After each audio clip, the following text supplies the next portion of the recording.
এই পর্যায়ে আপনাদের সামনে গুরুত্বপূর্ণ বয়ান ও নসিহত পেশ করবেন আমাদের শায়খ ও মুর্শিদ আল্লামা ফজলুল করিম রহমতুল্লাহ আলাইহির সুযোগ্য সাহেবজাদা বাংলাদেশ কোরআন শিক্ষা বোর্ডের সম্মানিত নির্বাহী সভাপতি চরমনাই জামিয়া রশিদিয়া হাসানাবাদের সুনামধন্য নায়েবে নাজমে আলম আলহাজ হযরত মাওলানা মুফতি সৈয়দ ইসহাক মোহাম্মদ আবুল খায়ের সাহেব দামাত বরকতুম আলিয়া। বয়ান পেশ করবেন আলহাজ হযরত মাওলানা মুফতি সৈয়দ ইসহাক মোহাম্মদ আবুল খায়ের সাহেব সাহেবজাদা পীর সাহেব চরমনাই রহমতুল্লাহি আলাইহি। মুসলমানের সন্তানের মধ্যেও নাস্তিকের প্রভাব ঢুকছে। আমাদের দেশের শিক্ষা সিলেবাসের মধ্যে 1 থেকে মাস্টার ডিগ্রি পর্যন্ত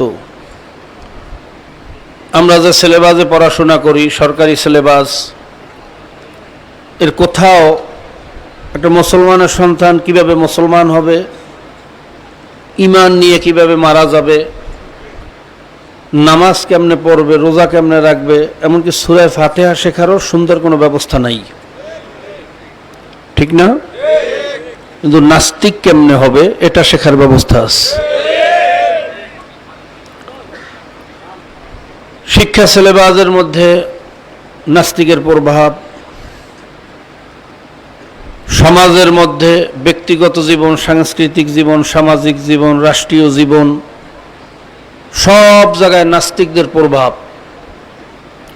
যদিও নাস্তিকের সংখ্যা কম, প্রভাব অনেক বেশি। এই জন্য মুসলমানের সন্তানের মধ্যেও সন্দেহ ঢুকছে যে আল্লাহ একজন আছে না নাই, তা কবরে আযাব হবে কি হবে না, কি কথা ঠিক না? ওয়ায়াসবিহু কাফিরান ওয়ায়ামসি মুমিনান ওয়ায়ামসি মুমিনান ওয়ায়াসবিহু কাফিরান। এরা সকালে মুমিন থাকে, বিকেলে কাফের হয়ে যায়, বিকেলে মুমিন, সকালে কাফের, কথা ঠিক না?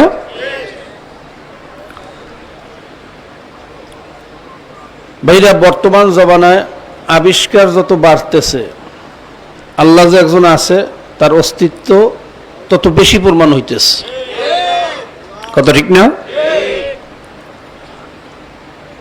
নাস্তিকরা বলে যদি আল্লাহই সব বানাইয়া থাকে তাহলে আল্লাহরে বানাইছে কে? আমাদের শায়খ মুর্শিদ হযরত পীর সাহেব হুজুর চরমনাই নওয়ারাল্লাহু মারকাদাহু তিনি যুক্তি দিয়ে বুঝাইতেন, যদি আমি বলি আল্লাহকে বানাইছে খোদায়, প্রশ্ন শেষ, আবার কি কইবে? কথা কন। যদি বলি খোদারে বানাইছে মাওলায়, প্রশ্ন শেষ, আবার কি কইবেন? এই প্রশ্ন কোনোদিন শেষ হবে? তো যেই প্রশ্ন শেষ নাই ওটা কেমন প্রশ্ন? ওটা তো কোনো প্রশ্নই না, কথা ঠিক না? আমাদের যুক্তি কি?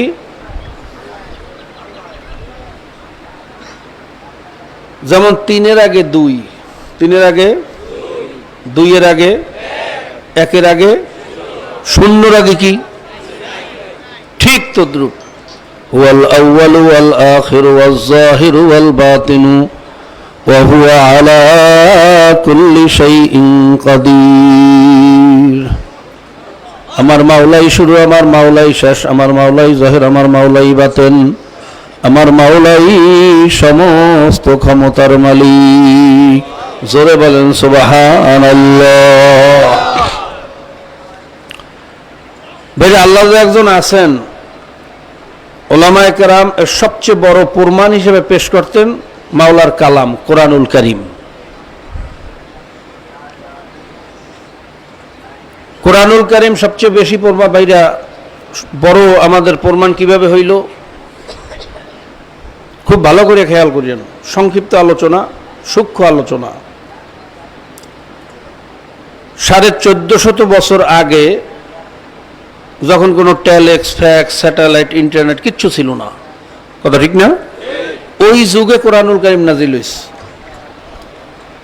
নাজিল হইছে কার উপরে? উম্মি মুহাম্মাদুর রাসূলুল্লাহ সাল্লাল্লাহু আলাইহি ওয়াসাল্লাম। তিনি পড়ালেখা জানতেন না, কোনো ওস্তাদের কাছে পড়ালেখা শেখেন নাই, এমনকি নিজের নাম নিজে লিখতে জানতেন না। সেই নবীর উপরে কোরআনুল কারীম নাজিল হয়েছে কারণ কি? যাকে আল্লাহ পড়ালেখা শেখার সুযোগ দেন নাই। কারণ তিনি যদি পড়ালেখা জানতেন তাহলে কাফের মুশরিকরা বলতো যে মুহাম্মদ তো অনেক বড় পণ্ডিত, এই বিশ্ববিখ্যাত সাহিত্য মুহাম্মদ নিজেই লেখছে। জোরে কর নাউজুবিল্লাহ। এই কথাও যেন কেউ বলতে না পারে, এই জন্য আল্লাহ পাক রব্বুল আলামিন তার হাবিবকে পড়ালেখা শেখার সুযোগ দেন নাই। নাজিল করছেন তো করছেন, ছোট কোনো কিতাব না, 30 পারা কোরআন। 30 পারা কোরআনুল কারীম নাজিল করেই আল্লাহ শেষ করেন নাই। কোরআনুল কারীমের মধ্যে সায়েন্স, আর্টস, দর্শন, ফিলোসফি, মহাকাশ বিজ্ঞান, স্বাস্থ্যবিজ্ঞান, ভূতত্ত্ব, সব ধরনের ইলম কোরআনুল কারীমের মধ্যে কিছু না কিছু আছে, নাই? এই সব ধরনের ইলমে পরিপূর্ণ ভাইরা কিতাব নাজিল করে আল্লাহ পাক রব্বুল আলামিন শুরুতে চ্যালেঞ্জ দিয়েছেন, আলিফ লাম মিম যালিকাল কিতাবু লা রাইবা ফীহ। আমার এই কালামের মধ্যে কোনো ভুল নাই, কোনো সন্দেহ নাই। সবাই বলুন সুবহানাল্লাহ। ভাইরা, ডক্টর মরিস বুখাইলি বিখ্যাত একজন ভাইরা বৈজ্ঞানিক। তার ইচ্ছা হইল কোরআনুল কারীমের ভিতরে ভুল ধরবে। জোরে কর নাউজুবিল্লাহ। কোরআনুল কারীমের ভিতরে ভুল ধরার উদ্দেশ্যে আরবি ভাষায় পণ্ডিত হইছে।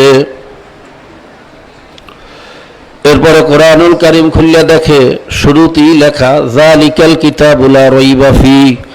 আমার এই কালামের মধ্যে কোনো ভুল নাই, কোনো সন্দেহ নাই। ডক্টর মরিস বুখাইলি আরও চিন্তায় পড়িয়া গেল, ঘটনাটা কি? এত বড় চ্যালেঞ্জ দেওয়ার ক্ষমতা দুনিয়ার কোনো লেখক, কোনো কবি, কোনো সাহিত্যিক তার কিতাবের ভিতরে এই চ্যালেঞ্জ দিতে পারে না। আমার বইয়ের ভিতরে কোনো ভুল নাই, কিন্তু এটা কেমন কিতাব, এই চ্যালেঞ্জ দেওয়ার ক্ষমতা কে পাইল? মরিস বুখাইলির ইচ্ছা হইল এর ভিতরে ভুল ধরবই ধরব। জোরে কর নাউজুবিল্লাহ। মাওলার কোরআনের ভিতরে ভুল ধরতে গিয়ে এখন যত গবেষণা করে ততই আশ্চর্য হইয়া যায়। এই কেমন কিতাব, এই কিতাবের সাহিত্যের সাথে দুনিয়ার কোনো কিতাবের সাহিত্য মেলে না। এই কিতাবের আদর্শের সাথে দুনিয়ার কোনো আদর্শ মেলে না। এই কিতাব অনুযায়ী যদি কেউ তার নিজের জিন্দেগানি পরিচালনা করে, ওই মানুষটা হবে পৃথিবীর ভিতরে শ্রেষ্ঠ মানুষ। এই কিতাব অনুযায়ী যদি কেউ তার সমাজকে পরিচালনা করে, সেই সমাজটা হবে পৃথিবীর ভিতরে শ্রেষ্ঠ সমাজ। এই কিতাব অনুযায়ী যদি কেউ তার দেশকে পরিচালনা করে, ওই দেশটা হবে পৃথিবীর ভিতরে শ্রেষ্ঠ দেশ। কথা ঠিক না বেঠিক? এরকম কিতাব, এরকম ইলম, এরকম আদর্শ, এটা উম্মি মুহাম্মাদের দ্বারা লেখা সম্ভব না। নিশ্চয়ই এর ভিতরে কোনো কারণ আছে, এর পিছনে কেউ হয়তো আছে। জোরে কোন সুবহানাল্লাহ। এইভাবে ভিতরে তাসির শুরু হয়ে গেছে। ভাইরা, গবেষণা করতে করতে করতে করতে যখন এই আয়াত পর্যন্ত পৌঁছল, মারাজাল বাহরাইনি ইয়ালতাকিয়ান বাইনাহুমা বারযাখুন লা ইয়াবগিয়ান, মরিস বুখাইলি পরিপূর্ণ ভাইরা সিদ্ধান্ত নিয়ে ফেলাইল যে ঘটনা কি, এই দর্শন কিভাবে কোরআন দিল। বৈজ্ঞানিকরা জানছে মাত্র কেবল 100 বছরও হয় না, এক সাগরের পানি আর এক সাগরের সাথে মেলে না, মাঝখানে একটা পর্দা আছে। আটলান্টিক মহাসাগরের পানি বাইরে আমেরিকান ওশানের সাথে মেলে না, আমেরিকান ওশানের পানি বঙ্গোপসাগরের সাথে মেলে না, এমনকি পদ্মার পানি মেঘনার সাথে মেলে না, মেঘনার পানি পদ্মার সাথে মেলে না। এই জন্য পদ্মার ইলিশের মাছে এক রকমের মজা, মেঘনার ইলিশ মাছে আবার আরেক মজা, বরিশালের কীর্তনখোলা নদীর বাইরে মাছের আবার আরেক মজা। ভাইরা, মরিস বুখাইলি চিন্তা করলো ঘটনা কি। সেই 1450 বছর আগে অন্ধকার যুগে পানি মাপার কোনো যন্ত্র ছিল না, পিএস মাপার যন্ত্র ছিল না, পিবিটি মাপার যন্ত্র ছিল না। ভাইরা, তাহলে এই কথা কোরআন কিভাবে বলল যে এক সাগরের পানি এক নদীর পানি আর এক নদীর সাথে মেলে না, মাঝখানে একটা পর্দা? নিশ্চয়ই এই কালাম কোন মানুষের কালাম না, এই কালাম আমার মাওলার। সবাই বলুন সুবহানাল্লাহ। এই কথা যখন তার বুঝে চলে আসলো, ডক্টর মরিস বুখাইলির মতো মানুষ কালেমা পড়িয়া মুসলমান হইয়া গেল। আর কপাল পরা মুসলমানের গোষ্ঠী আমার মাওলারে বাইরা চেনে না। বাইরা ব্রিটেনের প্রধানমন্ত্রী লরেন বুথ, ব্রিটেনের সাবেক প্রধানমন্ত্রী টনি ব্লেয়ারের শালী লরেন বুথ আফগানিস্তানে গেছে জার্নালিস্টের কাজে। জার্নালিজমের কাজে যাওয়ার পরে মুজাহিদদের হাতে যখন ধরা পড়ল, মুজাহিদরা চিন্তা করছে এ কোনো জাসুস হইতে পারে, বড় গোয়েন্দা হইতে পারে। তাকে অ্যারেস্ট করিয়া ক্যাম্পে নিয়ে গেছে জিজ্ঞাসাবাদ করার জন্য। লরেন বুথ ভয়ে অস্থির হইয়া গেছে, চিন্তা করছে আমার মতো সুন্দরী যুবতী, এরকম মেয়েদেরকে যদি আমাদের সৈন্যরা পায় তার সাথে কি আচরণ করে আমি ভালো করিয়া জানি, আমার সাথেও তো সেই আচরণ হবে, তার ব্যতিক্রম হবে না। ভয়ে অস্থির হয়ে গেছে, চেহারা লাল হয়ে গেছে। মুজাহিদরা তাকে জিজ্ঞাসাবাদের সাথে ক্যাম্পে নিয়া পরীক্ষা নিরীক্ষা জিজ্ঞাসাবাদ করিয়া যখন তাকে সসম্মানে ছাড়িয়া টিকিট কাটিয়া প্লেনে উঠাইয়া দেশে বাড়ি যাওয়ার ব্যবস্থা করিয়া দেশে। ভাইরা, কোনো খারাপ ব্যবহার তো দূরের কথা, তার গায়ে একটা নখের আঁচড়ও লাগতে দেওয়া হয় নাই। লরেন বুথ চিন্তা করলো ঘটনা কি, এই আদর্শ তারা কোথায় পাইল? আমার মতো যুবতী সুন্দরী লক্ষের ভিতরে একজন হয় না। আমার কাছে যত প্রশ্ন করছে একবার আমার চেহারার দিকেও তাকাইল না, যত প্রশ্ন জমিনের দিকে তাকাইয়া কে শিক্ষা দিল? এই আদর্শ কোথায় পাইল? এই শিক্ষা কোথায় পাইল? আমাদেরকে তো আমাদের দেশের সরকার শিখাইছে, আমাদের ওস্তাদরা শিখাইছে মুসলমানরা বড় খারাপ, তারা বড় সন্ত্রাসী, তারা বড় হায়না। জোরে কর নাউজুবিল্লাহ। কিন্তু বাস্তবে কি দেখলাম? আমার দিকে একবার তাকানোর প্রয়োজন মনে করে না। যত প্রশ্ন করছে চক্ষু ছিল জমিনের দিকে। এই নজর কিভাবে নিচের দিকে নামাইল? এই শিক্ষা কোথায় পাইল? আমার এইটা নিয়ে স্টাডি গবেষণা করতে হবে। দেশে যাওয়ার পরে ভাইয়া লরেন বুথ গবেষণা বাইরে জানতে পারলো মুসলমানদের মূল কিতাব হইল কোরআন। জোরে কোন সুবহানাল্লাহ। তাড়াতাড়ি ইংরেজি অনুবাদ একটা কোরআন নিয়ে আসছে, কোরআন নিয়ে গবেষণা শুরু করছে। ভাইরা, কোরআনের এটাই সবচেয়ে বড় মজেজ। মাওলার কালাম নিয়ে যে গবেষণা করে তাকেই মাওলা বুঝদান করে, খালি হাতে ফিরাইয়া দেয় না। লরেন বুথের ব্যাপারও ব্যতিক্রম কিছু ঘটে না। কোরআন নিয়ে গবেষণা করতে গিয়ে কলিজার ভিতরে আগুন লাগিয়ে গেছে। কেমন কিতাব, কেমন আদর্শ, কেমন সাহিত্য! 1450 বছর আগে এই কিতাব কোনো মানুষের দ্বারা লেখা সম্ভব না। নিশ্চয়ই এই কালাম আমার মাওলার কালাম। জোরে কোন সুবহানাল্লাহ। লরেন বুথের মতো এরা ব্রিটেনের সাবেক প্রধানমন্ত্রীর শালী, যেই ব্রিটিশ আইনে সারা দুনিয়া পরিচালিত হয়। ব্রিটেনের প্রধানমন্ত্রী শালী লরেন বুথ কালেমা পড়িয়া মুসলমান হইয়া যায়। আর কপাল পোড়া মুসলমানের গোষ্ঠী আমার মাওলারে চেনে না। আল্লাহ, এর চেয়ে বদনসিব আর কিছু হইতে পারে না। ভাইরা, যারা সারাদিন শুধু খাওয়া বাসা নিয়ে চিন্তা করে, কেমনে খাবো, কেমনে বাঁচবো, কেমনে খাবো, কেমনে বাঁচবো, আর কোনো চিন্তা নাই। আমারে কে বানাইলো, আমি কোথায় ছিলাম, কোথায় আছি, কোথায় রওনা করলাম, আমার বাবা কোথায় গেল, দাদা কোথায় গেল, মা কোথায় গেল, আমি কোথায় যাব, আমার কবরে কি অবস্থা হবে, আসরে কি অবস্থা হবে, মিজানে কি অবস্থা হবে, পৌঁছিরাতে কি অবস্থা হবে। বাইরে চিন্তা যার ভিতরে নাই, তার ভিতরে আর গরুর ভিতরে কোনো পার্থক্য নাই। যার ভিতরে চিন্তা নাই আমার মায়ের পেটে মাওলা আমারে কেমনে বাঁচাইলো। মায়ের পেটের ভিতরে আমি যখন মায়ের বাইরে পানির ভিতরে ভাসতেছিলাম, আমার নাক দিয়া শ্বাস করা লাগে না, আমার পায়খানা পেশাব করার প্রয়োজন হয় না। এখন দুনিয়ার সমস্ত ডাক্তার আমার শ্বাস বন্ধ করিয়ে আমারে বাঁচাইতে পারে না, আমার পায়খানা পেশাব বন্ধ হয়ে গেলে আমার আর বাঁচাইতে পারে না। সমস্ত ডাক্তার একত্রিত হইয়া আমার আর নাভি দিয়া খাওয়াইতে পারে না। ওই মায়ের পেটে আমার মাওলা কেমনে আমারে বাঁচাইছে, দুনিয়াতে মাওলা আমারে কেমনে বাঁচাইলো। আমি যখন বাবার উদরের ভাইরা আল্লাহ মেরুদণ্ডের ভিতরে ছিলাম, ইন্না খলাকনাল ইনসানা মিন নুতফাতিন আমশাজিন নাবতালিহি ফাজআলনাহু সামিআন বাসীরা। আমার মাওলা ভেজাইলা নাপাক পানি, ওই নাপাক পানির ভিতরে আমার সুরাত কোথায় ছিল, আমার হাত কোথায় ছিল, আমার গোশত কোথায় ছিল, আমার হাড্ডি কোথায় ছিল, কোথায় ছিল আমার নাক, কোথায় ছিল আমার চক্ষু। পৃথিবীর কোনো অণুবীক্ষণ যন্ত্র দিয়া এটা আবিষ্কার করা সম্ভব ছিল না। এই ভেজাইলা নাপাক পানি 10 মাস 10 দিন মায়ের উদরের ভিতরে ফালাইয়া ঘুরাইয়া ফিরাইয়া এত সুন্দর চেহারা কে বানাইলো, এত সুন্দর হাত কে বানাইলো, এত সুন্দর নাক কে বানাইলো, এত সুন্দর চক্ষু কে বানাইলো।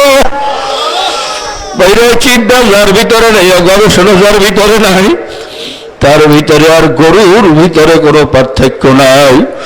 আল্লাহ পাক রব্বুল আলামিন বলেন, জ্ঞানী তো এই সমস্ত ব্যক্তিরা আল্লাযীনা ইয়াযকুরুনাল্লাহা কিয়ামান ওয়া কুউদান ওয়া আলা জুনুবিহিম ওয়া ইয়াতাফাক্কারুনা ফী খালকিস সামাওয়াতি ওয়াল আরদ রব্বানা মা খালাকতা হাযা বাতিলান সুবহানাকা ফাকিনা আযাবান নার। যারা দাঁড়াইয়া রইছে বাইরে মাওলার জিকির করতে আছে, বসে রইছে মাওলার জিকির করতে আছে, শুয়ে রইছে আমার মাওলার জিকির করতেছে, জবানে থাকবে মাওলার জিকির আর দিলের ভিতরে থাকবে ওয়া ইয়াতাফাক্কারুনা ফী খালকিস সামাওয়াতি ওয়াল আরদ। এই আসমানটা কে বানাইলো, এই জমিনটারে কে বিছাইলো। ওয়াল আরদা বাদা যালিকা দাহাহা আখরাজা মিনহা মাআহা ওয়া মারআহা। এই জমিনের ভিতরে পানি লাগবে, আমার মাওলা আগে থেকেই পানির ব্যবস্থা করিয়া রাখছে। পানির ভিতরে ময়লা ফেলাবো, নষ্ট হইয়া যাইবে, এই জন্য পানির ভিতরে আবার জোয়ার ভাড়ার ব্যবস্থা করিয়া দিয়েছে। জোয়ার ভাড়ার মাধ্যমে সমস্ত ময়লাগুলোকে সাগরের মধ্যে কে নিয়ে যায়। আবার এই সাগরের ভিতরে কোটি কোটি হেক্টর টন নোনা পানি মাওলায় ঢুকায়। ভাইরা, ওই নোনা পানির মাধ্যমে মাওলা সমস্ত ময়লাগুলোকে নেস্তনাবোধ করিয়া ফেলায়। আবার এই সাগরের পানি জোয়ারে বন্যায় নদীর ভিতরে ঢোকে। অনেক সময় অতিরিক্ত পানির চাপের কারণে নদীর ভিতরে নোনা পানি ঢুকিয়া যায়। বন্যা শেষ হওয়ার পরে আবার নদীর পানি নদীতে চলিয়ে আসে, সাগরের পানি সাগরে চলিয়া যায়। কারণ আমার মাওলা জানে, যদি নদীর ভিতরে সবসময় নোনা পানি দিয়ে রাখি আমার বান্দাবান্দির কষ্ট হইবে, ফসল উৎপাদন করতে পারবে না, ওদের ঘাস খাইয়া বাঁচতে হইবে। নদীর ভিতরে মাওলা পিঠা পানি বানাইয়া দিয়েছেন, সাগরের ভিতরে নোনা পানি বানাইয়া দিল কে? জোরে বলেন কে?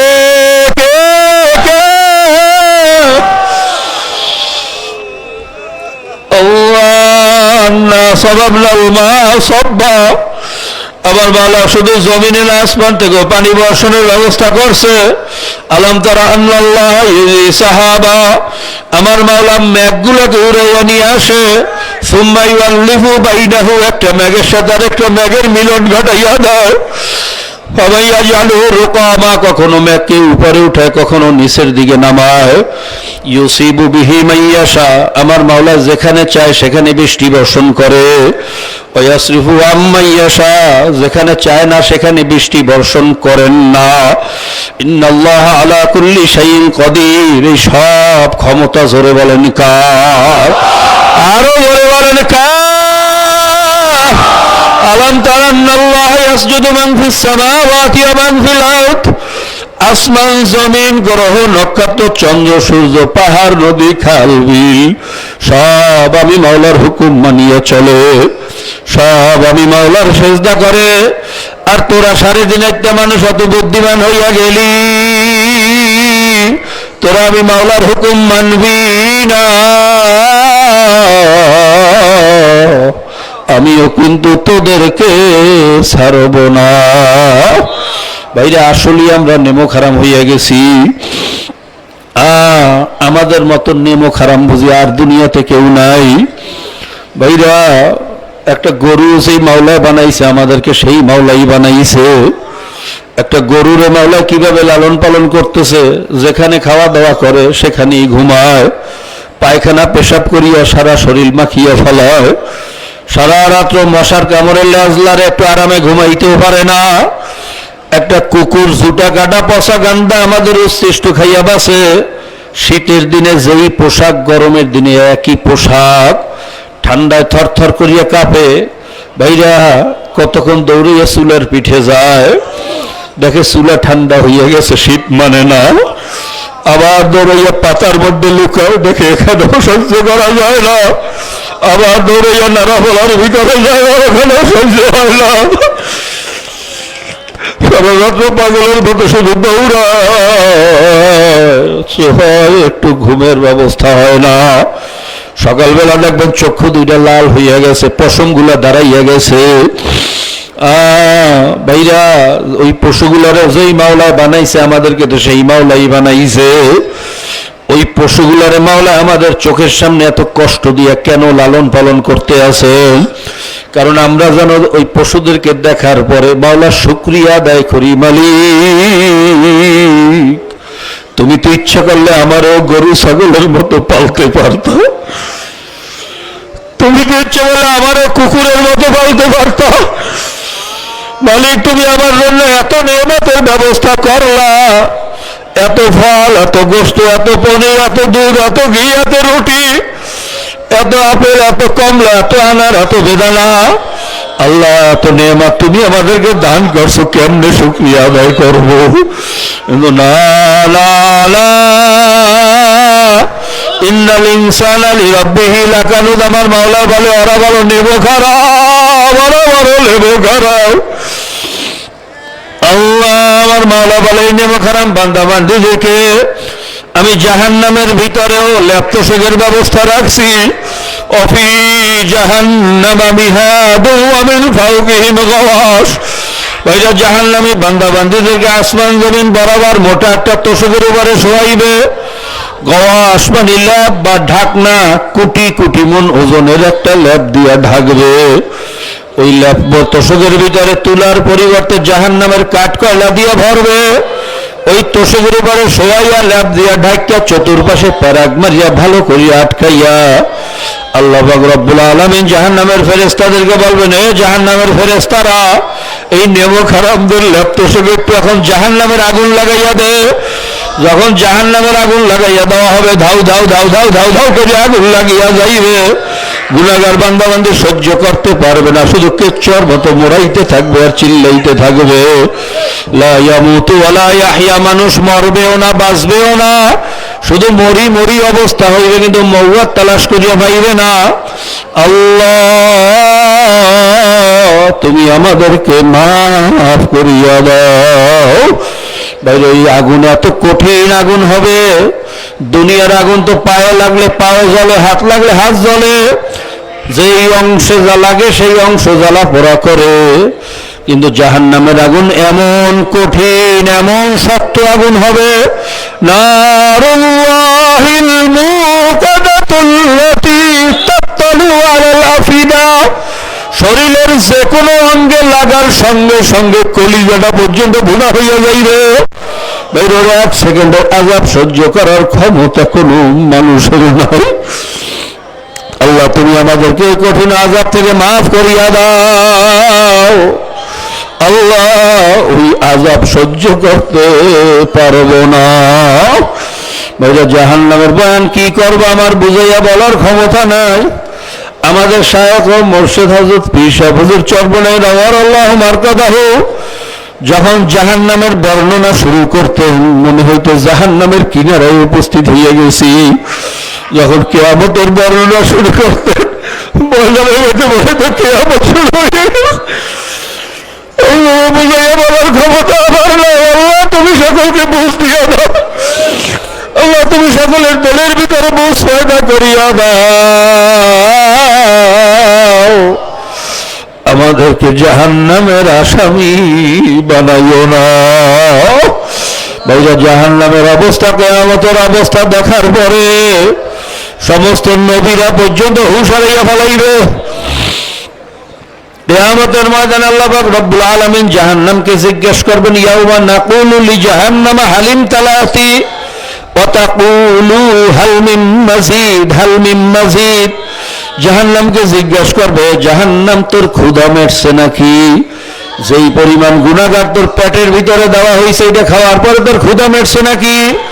জাহান্নাম উত্তরে বলবে, মাবুদ আমার ক্ষুধা মেটে নাই, আমারে আরো দাও, আরো দাও, আরো দাও, আরো দাও।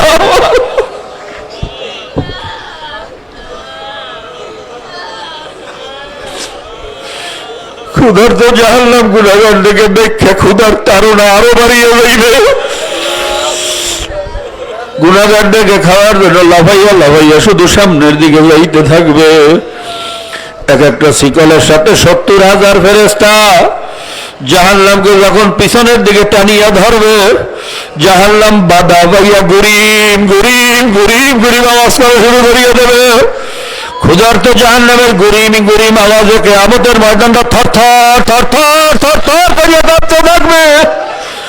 এই অবস্থা দেখার পরে সমস্ত নবীরা পর্যন্ত হুঁশ হারাইয়া ফেলাইবে। সমস্ত নবীরা পর্যন্ত সেজদা করিয়া কাঁদবে আর বলবে, মাবুদে আমারে বাঁচাও। জাহান্নাম যেইভাবে পাগলের মতো হইয়া গেছে, আমার ভয় লাগে কখন জানি আমাদেরকে ধরিয়া বসে। মাবুদে আমাদেরকে বাঁচাও। একমাত্র আমাদের নবী জনাবে মুহাম্মদুর রাসূলুল্লাহ সাল্লাল্লাহু আলাইহি ওয়াসাল্লাম ভাইয়া সেজদা করিয়া কানবেন আর বলবেন, রব্বি হাবলি উম্মতি। আমার নবী নিজের কথা ভুলিয়া যাইবেন। যেমন মা আর বাচ্চা যখন একসাথে বিপদে পড়ে, দেখবো মা নিজের কথা ভুলিয়া বাচ্চার জন্য পাগল হইয়া যায়। বাচ্চাকে বাঁচানোর জন্য মা অনেক সময় আগুনের ভিতরে ঝাঁপ দেয়। আমরা লঞ্চ ডুবিতে অনেক সময় দেখছি মাও মারা গেছে, সন্তানও মারা গেছে। ভাইরা, কিন্তু কলিজার টুকরা হাতের থেকে মায়ে ছাড়ে না। নিজের জীবন যায়, তারপরে সন্তানের হাতের থেকে ছাড়ে না। ভাইরা, আমার নবী আমাদেরকে মায়ের চেয়ে 1000 গুণে বেশি ভালোবাসে। কিয়ামতের ময়দানের অবস্থা দেখার পরে নিজের কথা বলিয়ে খালি বলবে, বাবুকে আমার উম্মতের বাঁচাও, আমার উম্মতের বাঁচাও, আমার উম্মতের বাঁচাও। আল্লাহর নবী যখন কান্নাকাটি শুরু করিয়া দেবেন, আল্লাহর হাবিবের কান্নায় মাওলার আরশ গরম হয়ে যাইবে। আমার মাওলা হুকুম জারি করবেন, ইসফাত তুসাফায়ে নবী, আপনি যারে সাফায়াত করবেন তারই তো আমি মাফ করিয়া দেব। আপনি তাড়াতাড়ি সেজদার থেকে মাথা উঠান, আপনার কান্না আমি সহ্য করতে পারি না। আল্লাহর নবী সেজদার থেকে মাথা উঠিয়া ঝান্ডা গাড়িয়া সবাইকে ডাক দেবে, উম্মতেরা তাড়াতাড়ি আসো, সুপারিশের আইন জারি হইয়া গেছে, তোমাদের আর কোনো চিন্তা নাই, আর কোনো ভয় নাই। আসো আমার ঝান্ডার নিচে আশ্রয় গ্রহণ করো, আমার হাতে হাউজে কাউসার পান করো। 50,000 বছরে আর পানির পিপাসা লাগবে না। এই কথা শোনার পরে একদল পাগল মা আল্লাহর হাবিবের দিকে দৌড় দেবে। কিছু মানুষকে ফেরেশতারা আটকাইয়া রাখবে, যাইতে দেবে না। তখন ফেরেশতা বাইরে তারা বলবে, আল্লাহর নবী পানি পিপাসায় কলিজাটা বুনা বুনা হইয়া গেছে, ফেরেশতারা আমাদেরকে আসতে দেয় না, আপনার হাতে হাউজে কাউসার পান করব। আল্লাহর নবী বলবেন, এ ফেরেশতারা আমার উম্মতদের আটকাইও না, ওদের কষ্ট আমি সহ্য করতে পারি না, তাড়াতাড়ি ছাড়ো। ফেরেশতারা বলবে, আল্লাহর নবী আপনি জানেন না, এরা আপনার ইন্তেকালের পরে সারা জীবন আপনার দুশমনি করছে, আপনার তরিকার বিরোধিতা করছে, আপনার দুশমনি করছে, আল্লাহর দুশমনি করছে। এরা আল্লাহর দুশমন, এরা ইসলামের দুশমন, এরা নবীর দুশমন। এদেরকে ছাড়ার কোনো আইন নাই, এদেরকে ছাড়া যাবে না। এই কথা শোনার পর আল্লাহর নবীর কলিজার ভিতরে কষ্ট লাগিয়া যাইবে। আল্লাহর নবী তখন বলবেন সুকাল সুকাল সুকাল সুকাল, দূর হ দূর হ দূর হ, ভাগিয়া যা, তোরা আমার উম্মত না। ভাই ওই মুহূর্তে যদি খোদা না কাছে আল্লাহর হাবিবের দরবার থেকে তাড়াইয়া দেয়, আর কোন দরবার পাওয়া যাবে না, আর কোন সুপারিশের রাস্তা খোলা থাকবে না। ভাইরা, এই জন্য আল্লাহ হাবিবের খাঁটি উম্মত হইয়া কবরে যাইতে হবে। আল্লাহর হাবিবের উম্মত হওয়ার জন্য শর্ত হইল মান আহাব্বা সুন্নতি ফাকাদ আহাব্বানি ওমান আহাব্বানি কানা মাই ফিল জান্নাহ। আমার সুন্নতকে যে ভালোবাসলো সে আমি নবীকে ভালোবাসলো, আর যে আমি নবীকে ভালোবাসবে কিয়ামতের ময়দানে আমি নবীর সাথে জান্নাতে চলিয়ে যাইব। কাজে এরা সুন্নতকে কোনো অবস্থায় ছোট মনে করা যাবে না, সুন্নতের আমল কোনো অবস্থায় এরা ছাড়া যাবে না। যারা সুন্নত নিয়ে টিটকারি মারে ওদের তো ইমানই থাকে না। আল্লাহ নবীর সুন্নত নিয়ে অনেকে টিটকারি করে, অবহেলা করে। খোদা লাখাস্তা বাবা, সুন্নত নিয়ে টিটকারি করলে বাবা ইমান কিন্তু থাকে না। কাজে সুন্নতকে কোনো অবস্থায় ছোট মনে করা যাবে না। আল্লাহ নবী সুন্নতকে আঁকড়াইয়া যদি ধরতে পারো, কিয়ামতের ময়দানে আল্লাহর ফজল আল্লাহর নবীর সুপারিশ পাওয়ার আশা করতে পারো। খোদা লাখাস্তা যদি সুন্নতের দুশ্মনী করো, সুন্নতের দুশ্মনী করা মানে আমার নবীর দুশ্মনী করা, সুন্নতের দুশ্মনী করা মানে আমার মাওলার দুশ্মনী করা, আমার নবীর দুশ্মনী করা মানি হলো আমার মাওলার দুশ্মনী করা। কাজে খোদা লাখাস্তা আল্লাহ আল্লাহ রসুলের দুশ্মন হয়ে যদি কবরে যাও বাবা, আর কিন্তু কোনো উপায় থাকবে না।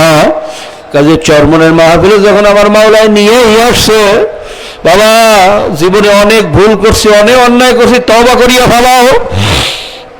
জীবনের খাস তওবা মনে করিয়া, খাস তওবা মনে করিয়া, শেষ তওবা মনে করিয়া একটু খাস তওবা করিয়া ফেলাও। আর কোনোদিন সুন্নতের আমল ছাড়বো না, আর কোনোদিন সুন্নতের বিরোধিতা করবো না।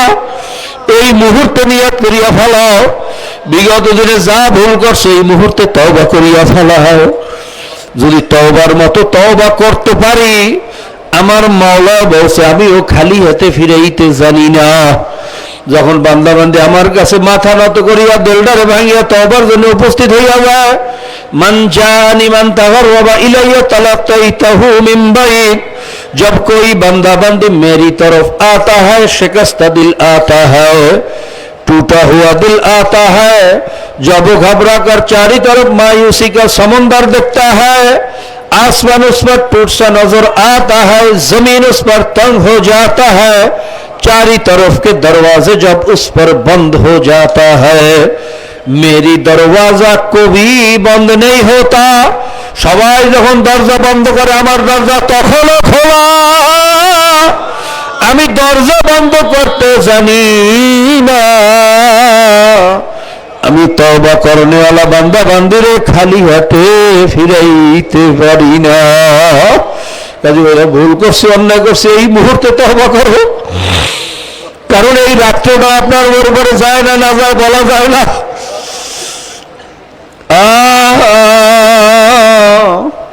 ভাইরা, আমার দুই ভাইরা মাহফিলে একসাথে জড়াতে দিয়ে বিদায় দিয়ে বলাম, জানি না কার কখন মৌতের সময় চলিয়া আসে।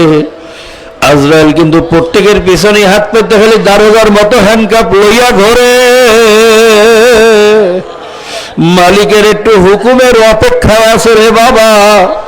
হুকুম হওয়ার সঙ্গে সঙ্গে যখন খপ করিয়া থাবা মারবে, কলিজার রোগগুলোর সিরিয়া সিরিয়া টানিয়া টানিয়া বইরা জানটা কবজ করিয়া লইয়া যাইবে। দুনিয়ার সমস্ত ডাক্তার কবিরাজ বোকার মতো দাঁড়াইয়া থাকবে, আর কিন্তু রাখতে পারবে না। কাজে আজকে এই মুহূর্তে তওবা করো, আর কোনোদিন সুন্নতের বিরোধিতা করবো না, আর কোনোদিন নবীর তরিকার বিরুদ্ধে যাব না, আর কোনোদিন মাওলায় বেজার হয় এমন কাজ করব না। এই মুহূর্তে আল্লাহর ফজলে তওবা করিয়া ফেলাও। আমার জন্য দোয়া করেন, আমিও সবার জন্য দোয়া করি। আমার মাওলা যেন তার খাঁটি গোলাম হিসাবে কবরে যাওয়ার তৌফিক দিয়া দাও। ওয়া আখিরু দাওয়ানা আনিল হামদুলিল্লাহি রাব্বিল আলামিন।